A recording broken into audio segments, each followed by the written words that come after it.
간단하게 자기 소개 좀 부탁드릴게요. 82년도에 이제 SK 입사를 해서 SK 사장실장을 잠깐 좀 했었고 2010년 말로 기억을 하는데 MRO 코리아라는 회사인데 그 회사 가서 대표로 경영을 해라 갔는데 이제 대기업의 MRO 이슈가 돼서 최태원 회장께서 이걸 사회적 기업으로 전환을 해봐라. 그래서 이제 탄생한 게 행복나래입니다. 그래서 행복나래 대표로 가서 사회적 기업 전환 업무를 쭉 맡았었고, 그리고 나서 2016년 3월 말까지 이제 대업을 완수를 하고, 그리고 나서 사회적 협동조합을 하나 만들었죠. 그래서 이제 은퇴자들이 이렇게 정말 많은 걸 받고 살아왔는데, 이제는 은퇴하고 나면 뭔가 사회에다가 받은 걸 좀 돌려줄 필요가 있지 않느냐. 그래서 뜻이 맞는 친구들과 함께 만든 게 이제 사회적 협동조합 SE바람. 그리고 행복나라 대표 그만두고 났는데 이제 사단법인 굿피플 국제구호개발 NGO에서 비영리 인더스트리를 위해서 좀 한번 일을 하는 게 어떠냐. 그래서 이제 발을 들였는데 벌써 한 이제 5년째 이제 접어들어가는 것 같아요. 그 SE바람은 초창기에는 몇 명 정도? 초창기에는 기억하기에는 한 8분 정도. 그러니까 그때는 SK 퇴직자 위주로 했었어요. 그러니까 다른 분들은 몰라서. 그래서 이제 그때 당시에 이제 사회적기업 진흥원이라고 있어요. 그때 이제 원장을 하시던 분께 제가 이렇게 기업에서 또 금융권에서 은퇴했던 사람들한테 명함을 좀 만들어주면 어떻겠느냐. 명함을 만들어주고 그분들 재능을 가지고 사회적 경제의 창업자들이나 이런 사람들한테 멘토로서 좀 하게 하면 어떨까 해서 이제 뽑았던 분들이 지금은 뭐 변호사, 세무사, IT 전문가 이제 많이 다양한 분야들이 거의 들어와 있다 이렇게 보시면 될 것 같아요. 이제 이 사장님이 그런 거 제안을 했을 때 다른 분들의 반응은 조금 다르셨을 것 같아요. 예. 은퇴를 하면 이제 좀 막연하게 좀 쉬어야겠다. 이게 내가 30년, 40년 이제 한 길을 파고 왔는데 좀 쉬어야겠다는 생각들을 많이 하세요. 그래서 쉬는 방법이 어떤 분들은 뭐 등산을 많이 가고 당구장 가고 골프 치고 막 이렇게 하시는데 이제 제가 SK 은퇴한 후배들이 이제 퇴직을 하면 제가 불러요. 그래서 해보라 그러면 일단 은퇴자들은 좀 겁을 많이 내요. 이게 내가 할 수 있을까? 내가 정말로 이 분야의 전문가가 아닌데, 그래서 기존에 그러니까 재무를 했으면 재무 파트에, 영업을 했으면 영업 파트에서 쌓였던 여러 가지 노하우를 그게 여러분은 그게 큰 힘이 안 될 거라고 생각하는데 그게 사회적 경제 조직계 젊은 친구들한테는 엄청난 힘이 된다 했더니 어떤 친구는 정말 열심히 공부해서 소프트랜딩 한 친구도 있고 어떤 친구는 하다가 도저히 못하겠다고 나간 친구도 있고 이렇습니다.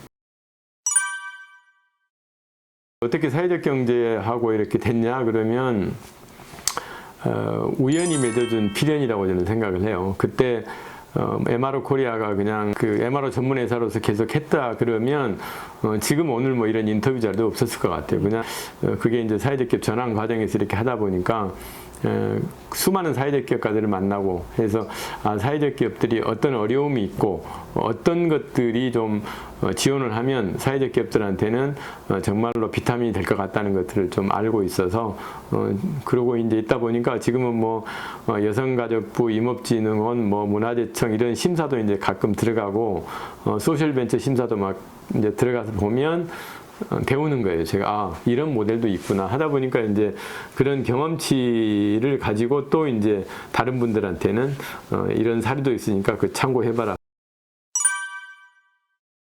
제일 어려웠던 거는 그때 당시에 이제 인증도 1차에 떨어졌어요. 뭐 이유 없이 떨어졌는데 그냥 이제 대기업이 사회적 경제 영역으로 들어오는 거에 대한 거부감도 있었을 것 같아요. 근데 지금 보면 다들 이제 좋아하는데 그 선한 영향력을 많이 끼쳐줬다고 이렇게 판단을 좀 해주신 것 같고 그래서 행복나라가 대통령 표창까지 받았었죠. 전 은퇴하면서 야 이제 쉬고 싶다 진짜 다른 분들처럼 했을 것 같아요. 근데 바로 SE바람 설립하시고 그 다음에 또 책도 쓰시고 막 이러셨잖아요. 근데 그럴 수 있는 특별한 계기, 원동력이 뭐가 있을까요?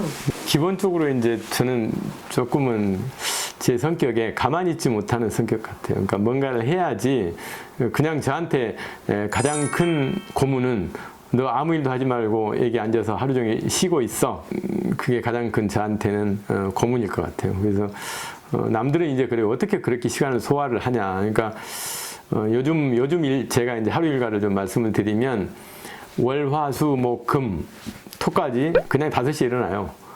5시에 일어나서 이제 월요일하고 수요일은 요즘 제가 이제 필라테스를 좀 받아보고 있어요. 그러니까 그 이제 선생님이 제 딸 같은 선생님이 이제 자기 아버지 배가 볼록 나와 있는데 아빠 운동도 안 하는데 우리 회원님 너무너무 열심히 해줘서 고맙다 그러고 이제 나머지 때는 이제 아침에 운동 뭐 갈아입고 한강 가서 이제 1시간 걸으면서 그러니까 유튜브에 들어가 보면 책을 읽어주는 그런 유튜버들이 많거든요. 책에 한 450페이지짜리를 30분 정도로 요약해서 이제 읽어주는 거예요. 그러면 이제 아침에 책을 한 2권 정도로 읽을 수 있는 효과가 있는 거거든요. 임원되고 나서 1월 달부터 지금까지 매달 1일 날 구성원들한테 편지를 썼어요. 지금도 쓰고 있거든요. 여러분 이사장님 밑에 있었던 분들은 지금 되게 잘 돼 있으실 것 같아요. 지금도 뭐 가끔 봐요. 그러니까 이제 재밌는 건 한번 그 후배하고 이제 저녁을 같이 했는데 이제 은퇴하고 왔어요 저한테. 그래서 사회적 경제 공부 좀 해. 그래가지고 이제 공부를 했어요. 해가지고 사회적기업진흥원에서 이제 명함이 나온 거죠. 그래서 이제 한 달 동안 뭘 하다 보니까 이제 급여를 그때 당시에 80만 원인가를 받았어요.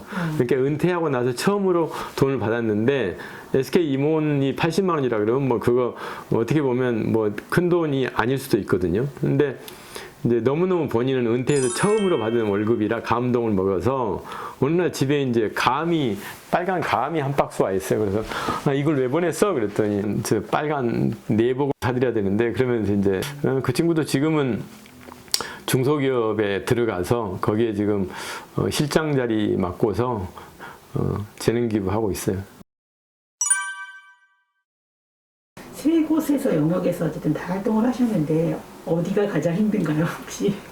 제가 볼 때는 비영리가 오히려 더 힘든 것 같아요. 비영리가. 우리나라에 이제 유명한 말이 있잖아요. 사회복지사끼리 결혼한다. 그러면 수급 대상자가 된다는 거죠. 그러니까 저는 뭐 정부 당국자한테도 그런 얘기를 하고 싶어요. 그러니까 좀 알아서 챙겨주라, 알아서. 그러니까 예를 들어서 뭐 누가 파업을 했어. 그럼 파업하면 정부 입장에서는 뭐가 문제지 하고 이제 가서 들여다보고 처우 개선도 하고 뭐 이런 역할들을 하는데 사회복지사들 파업할 수 있죠, 이 사람들이. 근데 왜 파업을 못하냐? 눈앞에 보면 할아버지 할머니들 누워 계시고 간병해야 되고 뭐 해야 되고 이러는데 그분들이 그걸 제껴놓고 파업을 참아 못하는 거거든요. 그러니까 이제 농담 삼아 그런 이야기를 해요. 파업 일주일만 하면 당연히 처우 바뀌는데 저도 사회복지사거든요. 근데 이제 좀 안타깝죠. 지금 코로나 19 때문에 이제 더 지금 모금도 어렵고 그러니까 그 안에서 이제 기업들한테 CSR 제안을 좀 하고 이렇게 많이들 해서 기업하고 협업해서 뭘 하려고 그러는데 저 기업은 지금 어떤 생각 갖고 기업을 경영을 할까 하는 걸 알아야 되거든요. 그래야 그 기업의 비즈니스하고 얼라인되어 있는 CSR을 제안을 해야지 전혀 엉뚱한 제안을 하면 받아들여지지 않기 때문에 그러니까 비영리 조직에 있는 사람들도 엄청나게 영리 기업들을 공부를 해야 된다는 거죠. 예. 그러시면 지금 구피필에 가신 지가 이제 5년째 들어갑니다. 예. 근데 이제 가서 특별히 이제 주력하신 것들이 어떤 게 있을까요? 저는 항상 이런 거 갖고 다녀요. 그러니까 이게 이제 굿피플이 하는 이게 이제 희망박스라는 건데 굿피플이 제일 크게 하는 사업 중에 하나예요. 이 희망박스가 연말에 2만 박스를 만들면 20억이 들어가는 거거든요. 그 안에 10만 원 상당의 물품이 들어가요. 그래서 그거를 연말에 이제 어려운 이웃들한테 다 전국적으로 뿌리는 거거든요. 근데 계속 2만 개를 만들었는데 수요가 커지는 거예요. 계속 이걸 보고 우리도 달라 이렇게 이야기를 하길래 안 되겠다. 결국 그렇게 하려고 그러면 돈을 늘려야 되잖아요. 그래서 제가 이제 이건 한 달에 10,000원만 내면 돼요. 10,000원만. 그러면 1년에 12만 원이잖아요. 그래서 처음에는 그렇게 12만 원 받아서 박스를 만들어서 그냥 뿌렸어요. 근데 이제 작년부터 또 바꾼 게 뭐냐면 예를 들어서 우리 이제 이사님께서 이거 10,000원을 써주셨어요. 그러면 연말에 그 박스에 이 박스를 누가 만들었다. 그러면 이사님 이름을 쓰는 거예요.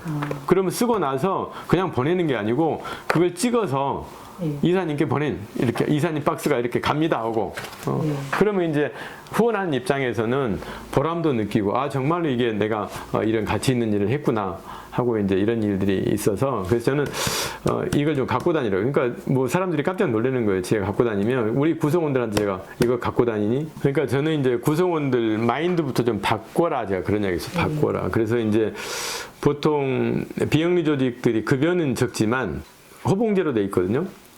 그러면 1년 지나면 1호봉씩 올라가는 거죠. 일을 잘하든 못하든 어떤 경쟁 시스템이 없는 거죠. 뭐 평가 잣대도 없고 그래서 이제 안 되겠다 이거를 뭔가 좀 건전한 경쟁 풍토를 좀 만들어야겠다 해서 그다음에 공부 좀 시켜야겠다. 그래서 하여간 A부터 Z까지 제가 직접 가르치기도 하고 뭐 강사들 불러서 또 교육해달라 그래서 교육도 시키고 해서 이제 최근에는 뭐 9주 정도 제가 좀 했거든요.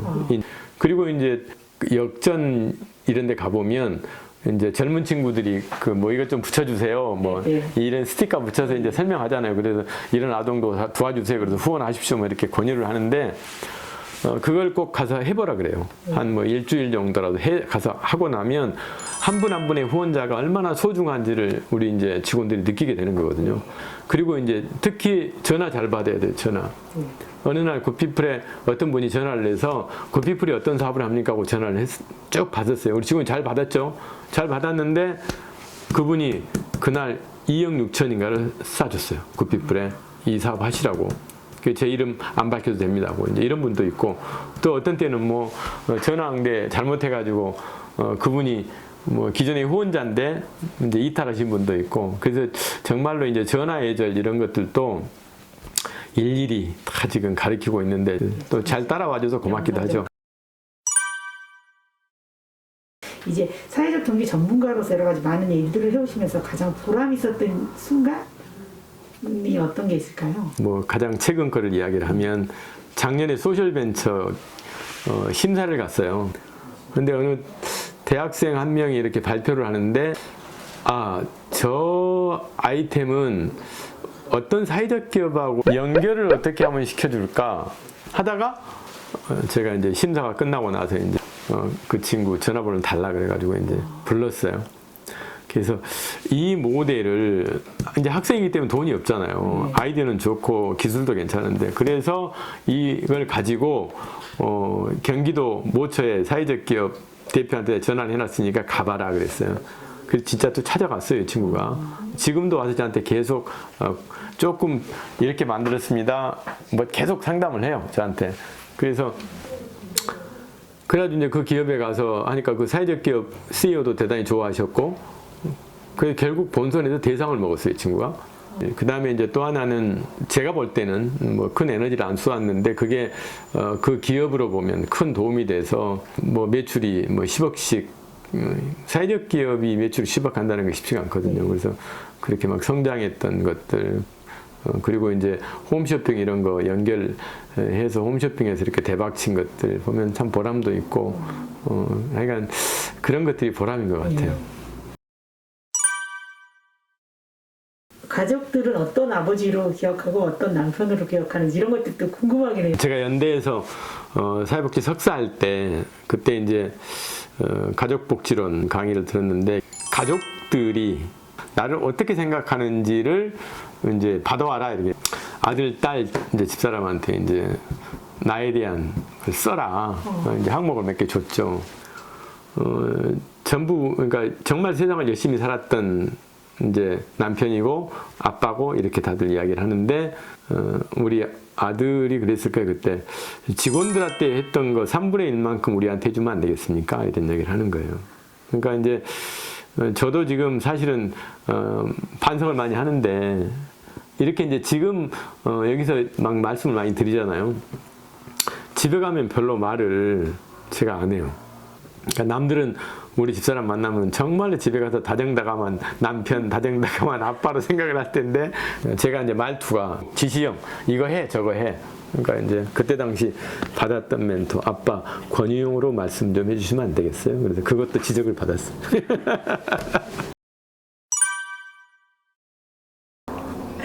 그 책에도 보면 사회 문제 발생 속도가 너무 빠르다라고 어쨌든 지적을 많이 하시고 하시는데 최근에 어쨌든 가장 이사장님이 생각하기 가장 심각하게 판단되는 사회 문제는 어떤 거가 있을까요? 지금은 이제 환경 문제도 좀 심각한 것 같고, 그 다음에 이제 코로나가 가져온 교육의 불평등 심화. 먼저 이제 환경 문제부터 잠깐 이야기하면, 이번에 서울시장 투표했잖아요. 코로나 때문에 전부 비닐 장갑을 끼고 다 버렸잖아요. 그게 전번에 대통령 선거 때인가? 그때 그게 63빌딩에 뭐 10개 높이인가? 뭐 그렇게 쌓여 있는 거죠. 그거 다 어떻게 할 거냐는 거죠. 썩지도 않는데. 그리고 요즘 이제 배달들을 엄청나게 많이 하잖아요. 그럼 그걸 받아보면 거기서 나오는 쓰레기들 엄청나게 많거든요. 그래서 이제 그 다음에 플라스틱을 바다에 버리는 이슈. 지금처럼 플라스틱을 바닷가에 버리면 2050년 그때쯤 되면 바다에 있는 생선 이런 걸 못 먹는다는 거죠. 시중에서 천일염이라고 파는 거 안에 현미경으로 보면 플라스틱 알갱이가 이제 보이는 거거든요. 이미 먹고 있다는 거죠, 벌써. 그래서 환경 문제에 대해 심각성을 좀 느끼고, 이거는 인식 개선이 먼저 중요한 것 같다는 생각이 좀 드는데, 그런 문제, 그 다음에 또 하나는 교육 문제를 한번 생각을 해보면, 아주 쉽게 이야기하면 돈 있는 사람 자녀가 갖고 있는 컴퓨터 속도 빨라요. 돈 어려운 가정에 있는 자녀가 갖고 있는 컴퓨터 속도 무지하게 느려. 그럼 벌써 이 장비 가지고 벌써 이제 떨어지는 거예요. 장비 갖고. 그 다음에 돈 있는 가족들 여기는 1대1 과외를 팍 시켜버리는 거죠. 그러면 교육이 갈수록 이렇게 양극화가 저는 벌어진다고 보는 거죠. 양극화가. 옛날에는 뭐 개천에서 용난다는 소리도 있는데 이제는 개천에서 용나기 어려운 이런 게 되지 않느냐. 젊은이들한테 던지는 메시지는 정말 제가 이제 딱 처음 만나면 예를 들어서 뭐 숭실대 사회복지를 나왔어. 숭실대 사회복지 본인이 선택했어요? 엄마가 선택했어요? 학교 담임선생님이 선택해줬어요? 네. 물어봐요. 대학을 졸업하고 이미 직장 사회에 나온 지 한 3년 된 친구도 정말 이 일은 내가 평생 가져가야 될 건지 자기 정체성을 못 찾고 있는 거죠. 그래서 이제 빨리 이런 일을 해보니까 재밌다, 내가. 그런 걸 빨리 찾으라고 저는 이야기를 해요. 그래서 그걸 또 찾게 해주는 게 어른들이 할 일인 것 같고, 정말 그 아이들마다의 특성이 있고, 더군다나 이제 이거를 또 장애인 쪽으로 가보면 그 장애인들은 우리가 갖고 있지 않는 천재성을 갖고 있어요. 어떤 영역에서는. 그러니까 뭐 지금 커피제라는 사회적 기업 가보면 그 친구들은 커피 로스팅 하기 전에 커피 커피 콩이 이제 약간 이상한 것들 가려내는데 우리 그렇게 못 가려내. 우리 일반인들은. 걔들은 가려내요. 그 다음에 위켄 쿠키 가보면 그 박싱을 해야 돼. 박싱을. 우리 그렇게 오랫동안 이렇게 순식간에 박싱을 못해. 박스 접기 달인, SBS 달인에도 나온 친구가 있어요. 그 집중력도 대단하고, 그러니까 그걸 찾아주면 저는 장애인이 아니고 천재라고 불러줘도 될 것 같아요. 그러니까 정말 찾기가 좀 힘들어서 그렇지 그런 노력들을 해가면 어떨까.